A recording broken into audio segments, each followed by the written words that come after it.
Please stop pushing, I can't take this anymore. The concert venue is packed tight. A man behind me keeps pressing into my backside. I'm wearing a mini skirt today with a thong underneath, and it only makes the situation worse. He lifts my skirt and presses himself against my hips. As the atmosphere heats up, someone in front of me slams into me and I stumble back a step. My body stiffens as I feel like something just slid inside me. My name was Mandy Cox, and I was a die-hard fangirl. I wanted a celebrity to notice me, so I dressed for attention. I wore heavy makeup and made sure nothing about me went unnoticed. My low-cut top revealed a wide stretch of skin, and my chest bounced with every step. I paired it with a mini skirt that barely covered my thighs and sexy white stockings which hugged my legs. But when I arrived, reality hit. The concert venue was packed so tightly I couldn't move, and the crowd swallowed me whole. The celebrity was never going to notice me. I craned my neck and shouted, "Darling, take me." I never imagined that line would draw the wrong kind of attention. Instead of the celebrity, it caught a filthy creep. After I shouted it, I became aware of a man behind me, repeatedly bumping into me. At first, I brushed it off. In a crowd that dense, accidental contact was easy to explain, but the feeling wouldn't go away. Something hard kept pressing against my butt from behind.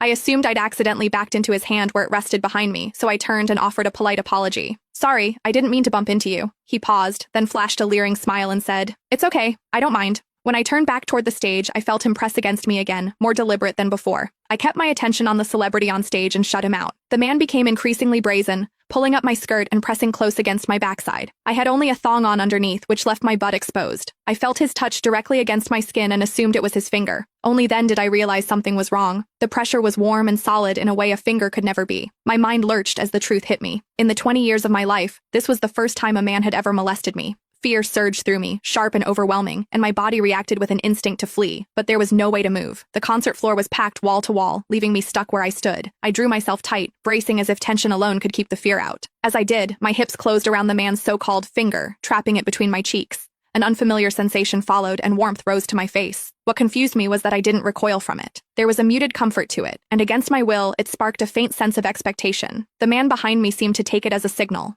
He moved in closer, repeating the motion until the intrusion was unmistakable. I had lived a sheltered life as a college student, and now I was being toyed with by a stranger while surrounded by people. Shame surged within me without warning. I felt the urge to sob, but my throat closed and my voice deserted me. Worse still, the pressure forced my thong inward and sent a restless, prickling discomfort through my body that wouldn't fade. A quiet, involuntary sound escaped me, and the embarrassment followed instantly. I gathered myself and strained to suppress it, holding it down until my throat tightened. The blaring music and the screams around me drowned everything out. With every eye fixed on the stage, no one was aware of what was happening to me. At the same time, the intensity continued to rise, touching something deep inside me. I bit down on my lip as cold sweat traced my spine. My awareness was tipping back and forth between humiliation and a pleasure I couldn't bring myself to name. I knew I couldn't take it anymore if it continued, so I turned sharply to face the man behind me. "Please, stop pushing. I can't take this anymore." When I finished speaking,